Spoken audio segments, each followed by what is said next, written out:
শরীফ ওসমান হাদি হচ্ছে একটা আগ্নেয়গিরির নাম, যার লাভা আজ বাংলাদেশের প্রত্যন্ত অঞ্চল পর্যন্ত ছড়িয়ে পড়েছে।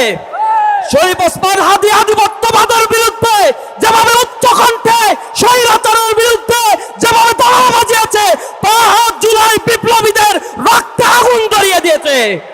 স্বরাষ্ট্র মন্ত্রণালয়ের দৃষ্টি আকর্ষণ করছি, তিনি আজও এখনো পর্যন্ত কার্যকর কোনো পদক্ষেপ গ্রহণ করতে পারেন নাই।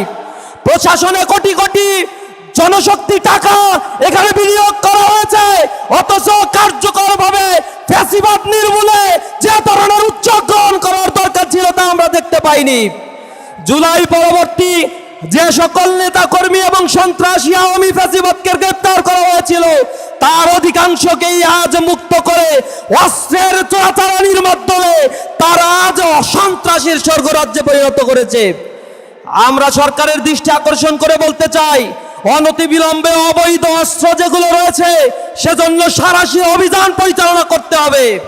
বাংলাদেশে আগামী যে সংসদ নির্বাচনের ঘোষণা দেওয়া হয়েছে, সেই সংসদ নির্বাচনের জন্য একটি লেভেল প্লেইং ফিল্ড গঠনের জন্য এখন থেকেই সরকারকে জনগণের আস্থা অর্জনের চেষ্টা করতে হবে। অন্যথায় জুলাই বিপ্লবীরা আবার রাস্তায় নামবে, তাদের সংঘবদ্ধ সমৃদ্ধ এই বাংলাদেশকে গড়ে তোলার জন্য এই তরুণ প্রজন্ম প্রয়োজনে আবার প্রতিরোধ গড়ে তুলবে।